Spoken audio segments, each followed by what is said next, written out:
Великая сила искусства. Автор Ая, соавтор Адорада читает Кэт Вилд. Глава 34. Накануне Чимин тоже долго не мог заснуть, потому что вернулся домой один и обнаружил во вчерашних утренних газетах конверт с письмом. Он сразу увидел штампы и корейские буквы, но не понял, что было написано в письме, так что несколько часов рассматривал только рисунки нежной акварелью. Их было 2. На хлопковой бумаге небольшого размера, почти открытки. На одном был изображен дом, обычный корейский дом, улыбавшийся окнами, как забавный зверек большими глазами, и скромное надгробие, усыпанное нежными сливовыми лепестками. Кажется, догадавшись, чье это надгробие, Чимин с ними же уснул, с конвертами, письмом и рисунками, и с тихими слезами. А уже с утра услышал, как напарник ходит по дому, и выскочил к нему. «Тэхёна, ты же знаешь корейский? Мне прислали письмо из Пусана. Можешь посмотреть?» Он подскочил к другу и вручил ему то самое письмо. А ведь еще вчера планировал встать пораньше и приготовить завтрак. Почему-то догадывался, что Тэхён приедет, если не утром, то поздно ночью, и на это у него не будет сил. Письмо. Тот выглядел сонным и задумчивым. Откинул влажные волосы, отставил чашку с кофе и взял конверт. Точно, из Пусана. Тебе вслух перевести или письменно? Вслух. Чимин пододвинул поближе стул. Все нормально? Заметил, конечно. Моргнул Тэхён. Все отлично. Устал только, не спал вообще. Он развернул письмо, потрогал срез бумаги, оценил идеально ровные строчки и начал читать.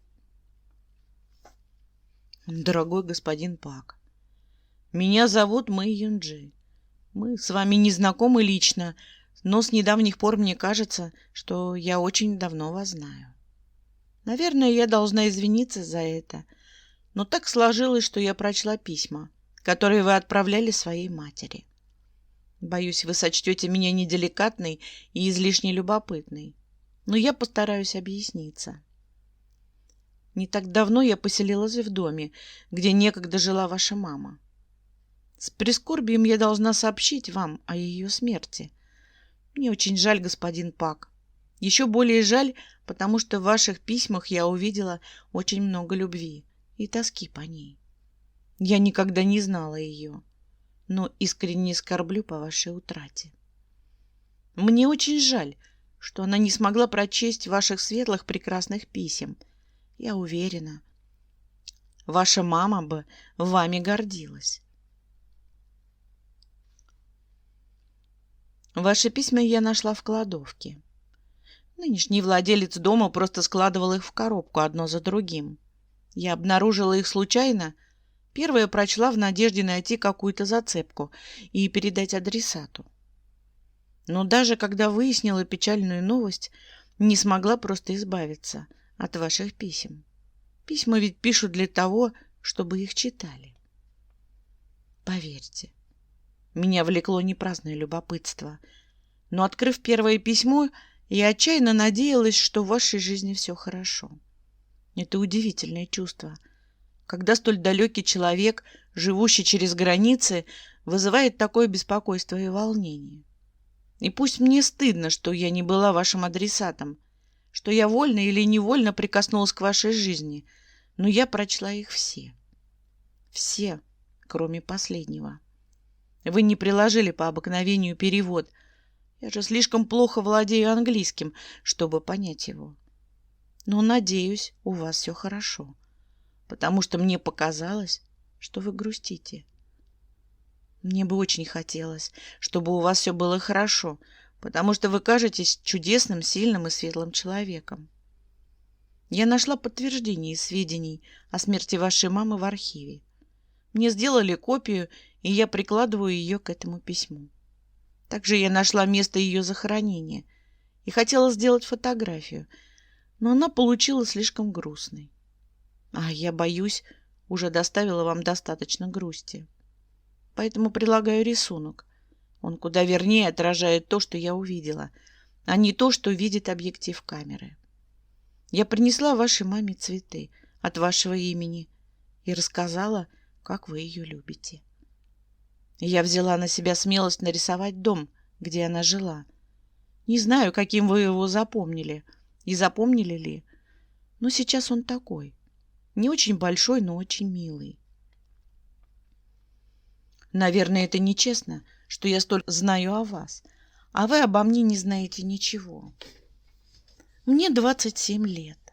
Я живу в Пусане. Прошлой осенью я вышла замуж, но, к сожалению, мой супруг сейчас далеко от меня. Я уверена, он бы поддержал мое желание написать вам. Мне было очень одиноко в первые дни в новом доме, но сейчас мне кажется, что ваша мама и даже вы находитесь где-то неподалеку. Я больше не чувствую себя потерянной, за что сердечно вас благодарю. Даже самая мрачная ночь заканчивается, и солнце встает. Если я смогу что-то для вас сделать, прошу вас полностью мной располагать. И еще раз прошу меня простить. С почтением, М.Ю. Чимин сидел с открытым ртом, а ведь собирался встать и сделать все-таки хоть какой-то завтрак. Даже простой сэндвич, налить и себе кофе. Но после того, как Тэхён произнес «Меня зовут Мэй Юнджи», Чимин открыл рот и больше не мог его закрыть, пока напарник не закончил читать. «Я должен написать ей благодарность в ответ», — выпалил он и не кинулся за ручкой и бумагой прямо сейчас, потому что все еще пребывал в каком-то тихом шоке. Не от новости о смерти матери. Об этом он догадался еще накануне. Хотя, когда прошел первый шок, то внутри что-то заныло, где-то под сердцем, чуть пониже. «Мне так жаль, Чимини». Тэхён аккуратно сложил письмо и посмотрел с тревогой. «Если хочешь, я перепишу его тебе на английском, и ответ, само собой, переведу». «Давай ты съешь что-нибудь и ляжешь поспать». Чимин заставил себя встряхнуться. Наконец поднялся, но пока наливал себе кофе и делал завтрак на двоих, уже раздумывал, что мог бы написать в ответ этой Мэй Юнджи. «Такой спать. Скоро выходить на работу». Тэхён широко зевнул. «Я тебя перед шефом отмажу, если он о тебе спросит. Но вообще-то у нас такая работа, что мы с тобой почти сами по себе. Так что ты можешь поспать хотя бы несколько часов, а потом приехать в отделение, если встанешь». Чимин поставил перед ним тарелку с едой и взял в руки письмо, вновь пробегая по нему глазами, как будто научился читать на корейском за 10 минут. «Нет, вместе поедем. Я не усну», — коротко ответил Тэхён, принимаясь за еду. Он и правда не мог уснуть. Слишком много мыслей было в голове. Они толпились, наскакивали друг на друга и говорили разом. «Только сегодня еще заеду в аэропорт. У меня есть вопрос». «В аэропорт?» Чимин вынырнул из своего вороха мыслей, решив, что ему послышалось. «Зачем?» «Хочу узнать, куда он летал. Мы встретились в зоне вылета. Значит, он куда-то летал. Куда и зачем?» «Юнги?» — Чимин хлопнул глазами. «Так в Нью-Йорк, наверное. Он же там жил». «Ты видела его в самолете?» — спросил Тэхён. «Или по прилету?» «Я не помню вообще, как мы летели. Помню только, как еще перед посадкой ты дал мне что-то выпить. Или не давал? Вообще не помню. Но почему сейчас? И что нам это даст? Даже если он летал». Чимин посмотрел на конверт. «Да хоть в Пусан. Мало ли, какие у него там были дела». «Может, и ничего». Спать хотелось невероятно. Тэхён подавил еще один зевок. Ну, куда бы он ни летал, он закончил свои дела и вернулся в Сан-Франциско, чтобы умереть здесь. Что это были за дела? Может, навещал кого-нибудь. Ты сам говорил, не могло же у него не быть знакомых. Вдруг просто хотел уехать куда-нибудь далеко, и забыть обо всем, но не смог. Чимин снова посмотрел на конверт, а потом на рисунки. Тэхён, я знаю, что ты переживаешь из-за меня, но я за тебя переживаю не менее сильно. Давай ты поспишь хотя бы чуть-чуть. Я разбужу тебя, и мы вместе поедем в аэропорт. На диване, сдался тот. Совсем чуть-чуть. Полежишь со мной? С теплым податливым Чимином мысли потихоньку отступали, позволяя расслабиться. Но, видимо, не до конца, потому что уже задремывая, Тэхён тихо спросил. Что тебе прислал Юнги в тот день? Ты можешь мне показать? А? Чимин осторожно повернулся к нему лицом и вытащил под домашней пижамы кулон с уточкой. Вот это! Тэхён потрогал украшение кончиками пальцев, едва не ткнулся в него носом и закрыл глаза. «Спасибо», — шепнул он. И больше не говорил ничего, пока Чимин не решил его будить.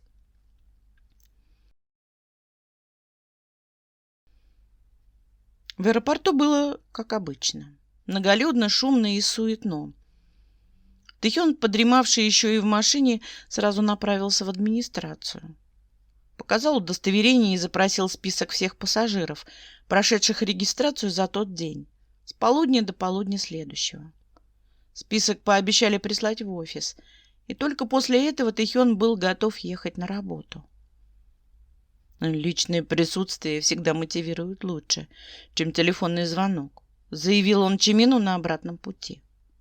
«Поддерживаю, конечно», — отозвался тот, глядя в окно. «Ну, я так понимаю, спать мы сегодня не будем. Там же этих пассажиров за сутки могло быть на 100 листов». «Хорошо. Если они завтра его пришлют, им же его составить еще нужно». «Ты так понравился девушке за стойкой, что мне показалось, она тебе предложит кофе и немножко себя. Лишь бы ты только там и подождал этот список, никуда не уходя. Так что я не удивлюсь, если он будет в офисе уже вечером». Чимин повернулся к напарнику. «Тэхён, у тебя точно все нормально?» «Нет, я понимаю, что ты не выспался. Чонгук, все понятно. Но ты же ведь даже не заметил, как она тебе глазки строила. Вообще просто никак не среагировал. Обычно ты такой галантный с девушками, общительный. Почему тебя вдруг так встревожили подробности этого дела? Почему сейчас?» Тэхён хохотнул, прикрывая лицо рукой. «Меня валяли по кровати до рассвета. Какие девушки, Чимин? Я выжат полностью. А что до дела?» Он задумчиво сплел пальцы. «После вчерашнего визита в галерею и всего, что мы выяснили, я больше думаю о твоей правоте. Ну и там, правда, много всего непонятного, странного». «Валяли по кровати до рассвета», — повторил Чимин с паузами, будто все эти слова были ему незнакомы, и он пытался понять их смысл. «Какой кошмар!» — выдохнул он в итоге, сворачивая к отделению. «Ты же знаешь, мы можем снова оказаться в тупике и вообще ничего не найти. Только время зря потратим». «Погоди, да я договорю. Я не отказываюсь от своих подозрений. Ни от одного. Но я понимаю, почему я не могу успокоиться. А ты? Не говори, что это из-за меня. Я тогда перестану тебе все рассказывать.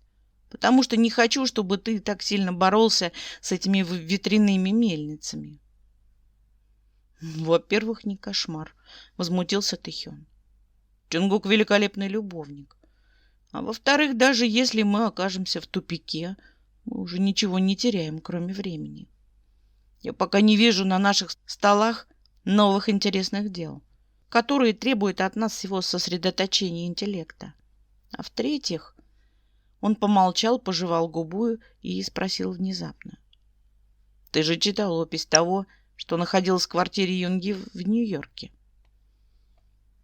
«Больше, чем ее. Я читал только его предсмертную записку», — буркнул Чимин, паркуясь у здания. А что? Ты видел там упоминание о картине Дега? Я вот не видел. И я не видел. Чимин посерьезнел. Вчера Хасок показывал им документы о ее продаже. Может, Юнги ее кому-нибудь продал?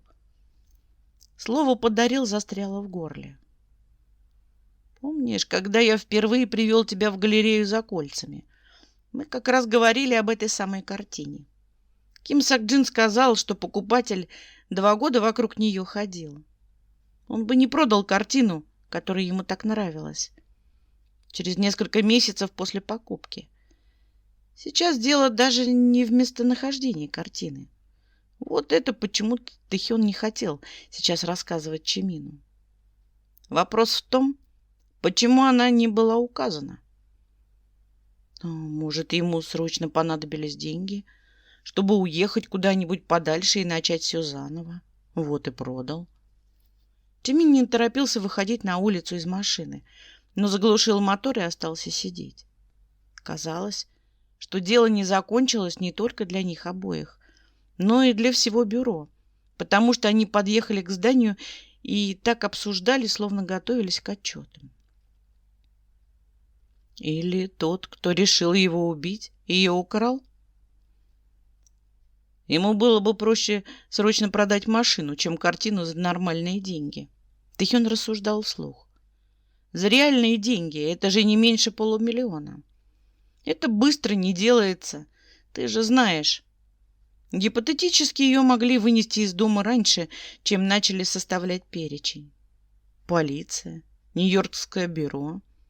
Так много вопросов, Чимин. Он потянулся и взялся за ручку. Я очень хочу понять, даже если не получится. Я хочу попытаться найти истину в этой истории. Уже не только для себя. Чимин кивнул. Пойдем, я захвачу свой блокнот и приду к тебе в кабинет. Будем составлять список и схему. Несколько месяцев назад Чимин и представить себе не мог, что однажды разложит на столе несколько листов, чтобы склеить их между собой, по своему обычаю, а потом выведет по центру своим красивым почерком Мин Юнги. Чимин выписал все детали сначала в блокнот, а потом начал переносить их на схему вместе с датами. Недолго подумав, он вписал в нее и Чона Хасока, и себя самого, и Сак-джина, конечно, тоже, с кратким изложением его рассказов. Все необходимые пиктограммы тоже имелись. Алмаз, картины и даже уточка. Когда дошла очередь до поддельных колье, Чимин вписал и имя Хатори Ханза. Взглянув на Тэхёна через стол, словно раздумывал, вписывать ли напарника туда же. Он же точно не относился к этому делу, только как человек, который им занимался, и которого Ханза валял в кровати до рассвета. «Пиши», — одними губами произнес Тэхён, буравя взглядом имя человека, с которым он провел ночь, у которого оставил свое глупое человеческое сердце. Чимин кивнул и добавил его имя рядом с Хатори. Как их теперь разлучить-то? Но самое интересное началось ближе к вечеру. Потому что, как Чимин и предсказывал, список им прислали по факсу, прямо в кабинет Тэхёна. Пришлось несколько раз за дополнительной бумагой бегать. Идея такая. Тэхён в ужасе посмотрел на результат. Забираем его домой, раздаем листы всем домашним и смотрим все вместе. Иначе мы реально до конца недели это читать будем. Прекрасная идея, согласился Чимин. Только сначала поужинаем. Тэхён разделил листы по рейсам, вручил Чимину дополнительный список вылетевших самолетов. И следующие несколько часов в гостиной слышалось преимущественно. Нью-Йорк 988, нет. Париж 59-50, нет. Рейс 283, Сеул, нет. Рейс 174, Дели, нет. У меня все. Тэхён оставался последним, но и он отложил последний лист. Судя по спискам, Мин Юнги не покидал Сан-Франциско по воздуху в те сутки. Может, случайно пропустили. Кажется, Чимин повторил это несколько раз, прежде чем оставил списки и домашних в покое. Рейс в Сеул вылетал по расписанию, незадолго до них. Но Чимин пересмотрел все фамилии. Каких там только не было. Ким, Пак, Ли. Да, пожалуйста, сколько угодно. Только Мин ни одной, как назло. Как какое-то издевательство. Чимин едва не уснул рядом с Тэхёном в тот вечер. Как тут же подскочил, как будто что-то забыл. Затем осторожно вылез из постели, полежав с открытыми глазами какое-то время. Взял несколько чистых листов бумаги, уселся с ними на кухне и начал писать ответ госпоже Мэй. А утром за завтраком отдал готовое письмо Тэхёну и очень просил перевести его на корейский по возможности. Он приложил к нему несколько своих фотографий с датами на обороте. Снимок с отцом, который провожал его на службу. Там Чимин был совсем юн, но очень серьезен. И более свежую карточку, снятую Намджуном летом 1972-го. Когда Чимин еще мог так задорно улыбаться на камеру, не ведая, что его ждет дальше. Дорогая госпожа Мэй, во-первых, я искренне благодарен вам за ответ. Вы не представляете, как много он для меня значит. Дело в том, что далеко не впервые в жизни со мной происходит подобная ситуация. То, что я давно в глубине души знаю, но не хочу признавать. Не могу признать, оказывается, правда и в итоге накрывает меня с головой. Несколько лет я знал, что пишу, возможно, давно умершему человеку, моей матери. Но я знал, но отказывался верить. И я перед ней ужасно виноват, что не сделал этого раньше, пока она была жива. Может быть, мои письма ей, когда я не получала ответов, но продолжал их писать. Это мой способ приблизиться к ней. Неважно, в каком мире она при этом находится. Вероятно, вы поняли, что мы очень давно не виделись. Да почти никогда.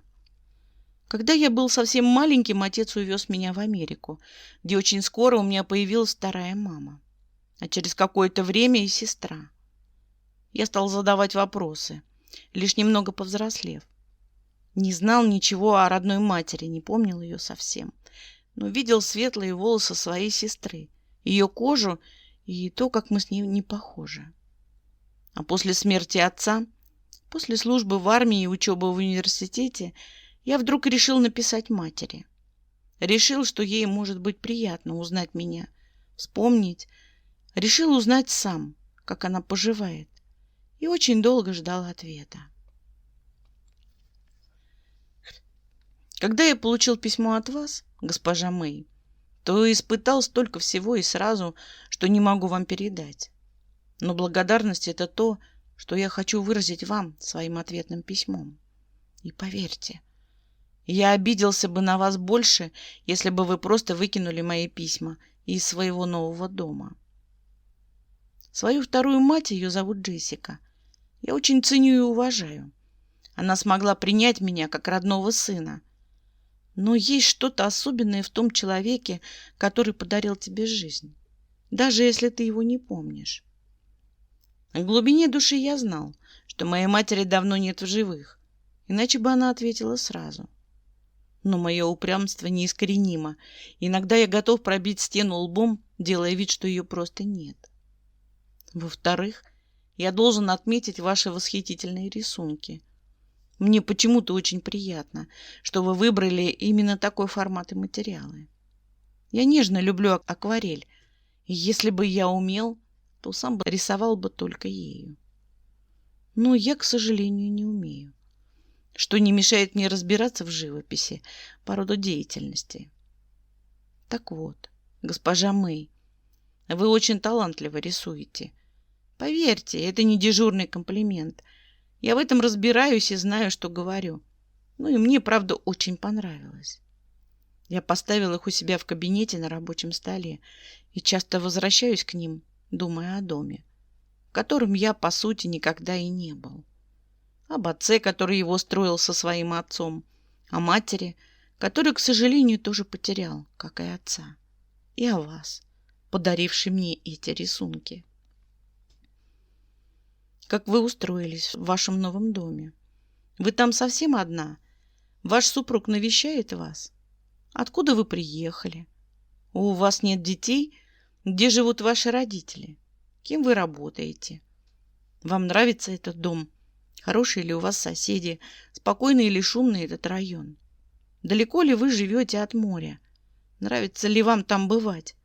Какая сейчас там погода?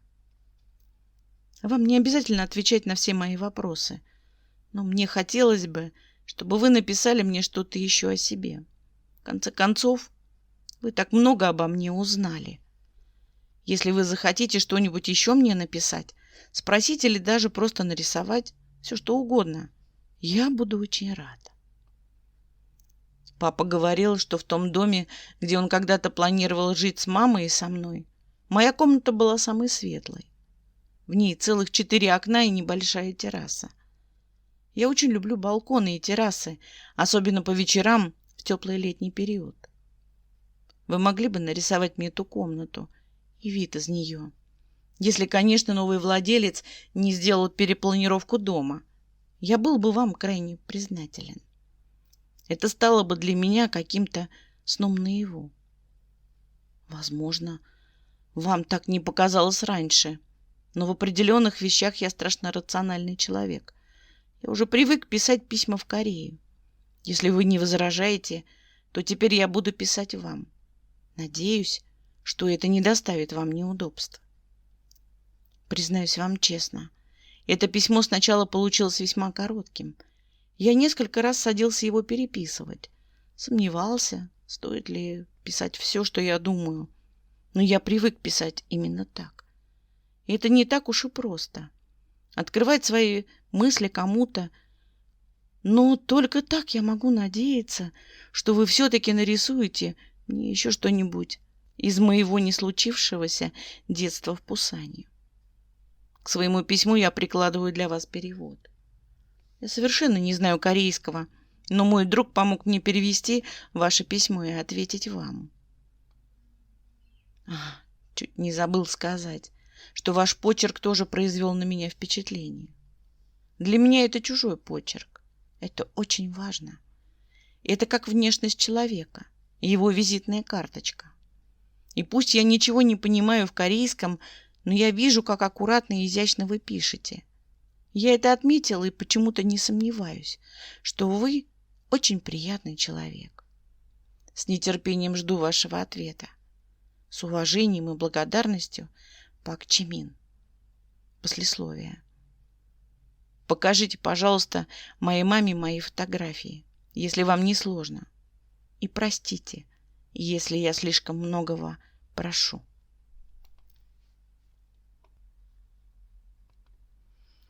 Глава 35. Начало апреля в Сан-Франциско было чудесным.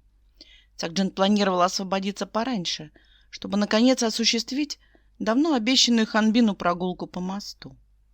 Он улыбался, время от времени посматривая на часы и предвкушая приятный вечер. Они погуляют, поужинают все вместе. Он почитает Ханбину на ночь. Тот и сам прекрасно мог, но им обоим так нравились эти полчаса перед сном ребенка. А потом они с Намджуном останутся вдвоем и будут целоваться до головокружения. Сакджин мечтательно улыбался, разглядывая следы коррозии на металле старинного украшения, которое ему принесли для оценки и реставрации, когда услышал внизу шум и женский вскрик. Это была Лили, одна из старших продавцов галереи. Его неизменно спокойная Лили, которая точно не стала бы кричать от сломанного ногтя. Миниатюрный браунинг с резной рукоятью лежал в верхнем ящике стола в кабинете Сакджина. Он чистил пистолет раз в 3 дня, но никогда не использовал его. Дальше все было как во сне. Ким Сок-Джин все еще улыбался, когда достал оружие и вышел на лестницу. Грабителей было 4. И они были в масках, закрывающих лица. Один из них держал Лили за длинные волосы, намотав их на кулак, и держа нож у ее шеи. Остальные девушки жались к дальней стене. Еще один выгребал дневную выручку, третий уже снял со стены последнюю гордость галереи и лично Хосока пейзаж кисти Джона Констебла. 4-й грабитель с карабином в руках как раз в этот момент выстрелил в потолок. Сок-Джин не любил оружие и, по его собственному мнению, совсем в нем не разбирался. Он только мог на слух различить звук пули, выпущенной из М-16 или АК-47, и никогда бы ни с чем не спутал звук затвора винтовки Арисака. Сок-Джин как во сне смотрел, как падал и разлетался на части расписной плафон люстры, как осколки полетели в Лили, стоящую ближе всех, как она же снова жалобно вскрикнула, и мужчина рядом с ней грубо закричал на нее по-японски. И тогда Сок-Джин скинул руку, громко окликнул, вынуждая всех поднять на него взгляды, и нажал на курок. Пуля вошла ровно над переносицей. И прежде чем раздался ответный выстрел, а за ним следующий, Сок-Джин бросился вниз и покатился по лестнице. «Уходим!» — рявкнул один из грабителей, и они выскочили из галереи, прыгнув в стоящую рядом машину, тут же рванувшую с места. Сок-Джин пришел в себя уже сидя посреди холла, прямо на мраморном полу, держа на коленях бесчувственную Лили и вытаскивая своим платком кусочки стекла из ее руки. Пришел в себя, поднял голову и спокойно спросил: «Мария, дайте мне телефон». И набрал номер Хатори Ханза. «Господин Ким», — его голос звучал настороженно. Стоило насторожиться, когда звонил человек, который ни разу в жизни не звонил, хотя столько лет знакомы. «Я вас слушаю». «Господин Хатори, приветствую», — ровно произнес Сок-Джин и сразу задал интересующий вопрос. «Подскажите, пожалуйста, японские грабители в нашей галерее — это ваши люди?» Надо же было понимать, кто будет устранять весь этот кошмар, что они учинили. «Я бы никогда не отправил своих людей в вашу галерею для ограбления, Сок-Джин-ши», — ровно отозвался Ханза. «Вам нужна помощь? Вы звонили в полицию?» «В настоящий момент жалею об этом», — хмыкнул Сок-Джин. «Значит, труп в нашем холле — это моя ответственность. Сейчас позвоню. Сначала хотел уточнить у вас, имеете ли вы представление об этом инциденте. Извините за предположение, но я должен был убедиться». «Ни малейшего. Но, видимо, придется разбираться». Ханза недолго помолчал. «Что там у вас случилось, Сок-Джин-ши?» «Забрали одну из картин». Тот вздохнул. «Перепугали моих сотрудниц, разбили люстру. Один мертв, 3 сбежали. Если что-то узнаете, буду вам благодарен. Теперь прошу меня простить. Я должен позвонить в полицию». «Звоните», — поддержал Ханза. «Но я буду у вас раньше».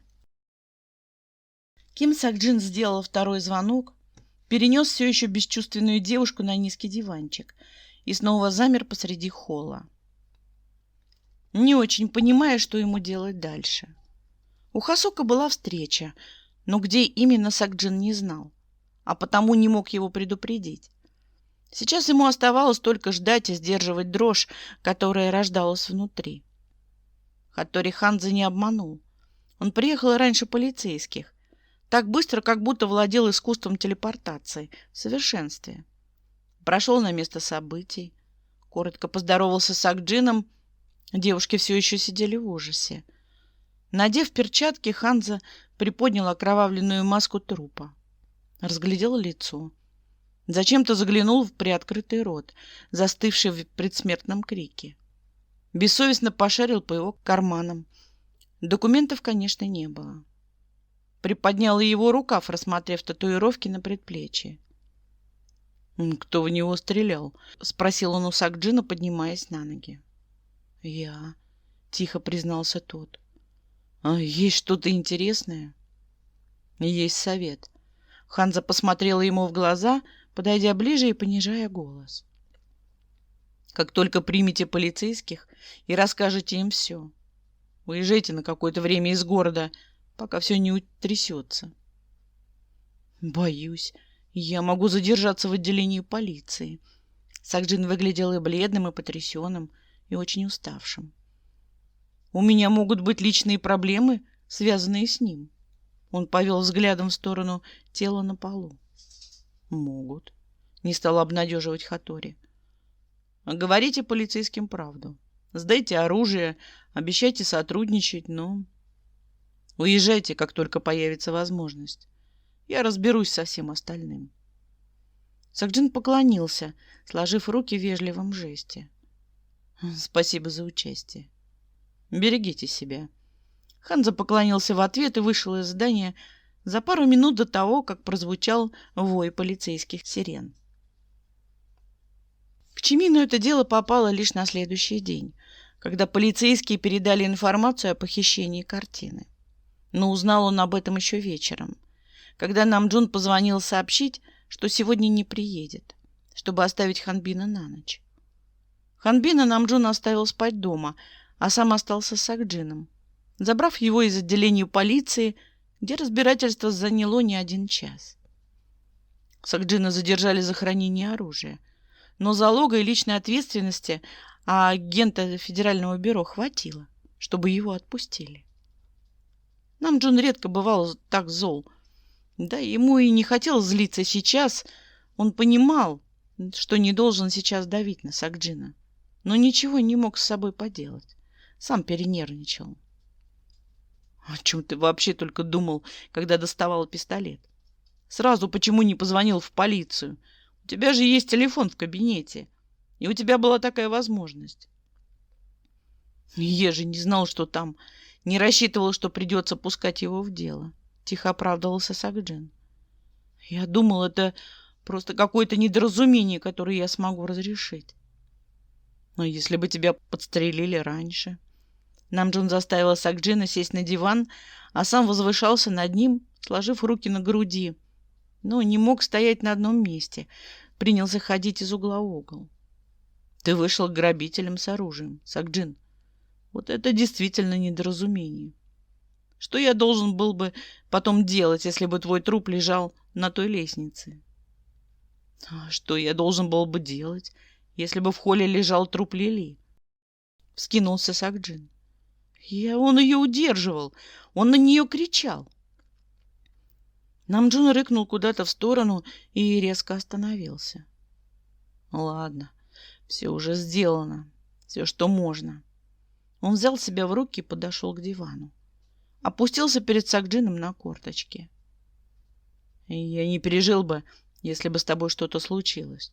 С кем угодно, но только не с тобой, Сакджин, проговорил, глядя на него. Пережил бы, тихо сказал тот. Тебе было бы грустно, но ты бы это пережил. У Лили семья и ребенок, и я не позволю больше ни одному японцу причинять боль женщине в моем присутствии. Зрачки совсем затупили радужку глаз. Сакджин был бледнее обычного и обхватил себя руками за плечи. А Намджун села рядом в его объятия. Не было ни капли нежности, но оно все равно было надежным и крепким. Хватит принижать мои чувства к тебе. Хватит делать вид, что это просто легкая интрижка. Хватит, Сакджин, потребовал он. Перестань считать меня чужим. Мне это уже надоело. Я не считаю тебя чужим. О чем ты вообще говоришь? Слабо сопротивлялся Сакджин. У меня нет людей роднее, чем ты и Ханбин. Что еще я должен сделать, чтобы ты понял, что для меня это нелегкая интрижка? Я провожу с вами почти каждый вечер. Мы постоянно вместе. Что я опять сделал не так? Впустить Намджуна с сыном в сердце оказалось очень легко. Труднее было поверить, что и в нем самом кто-то может нуждаться столь сильно. Как минимум Перестань думать, что мне было бы грустно без тебя.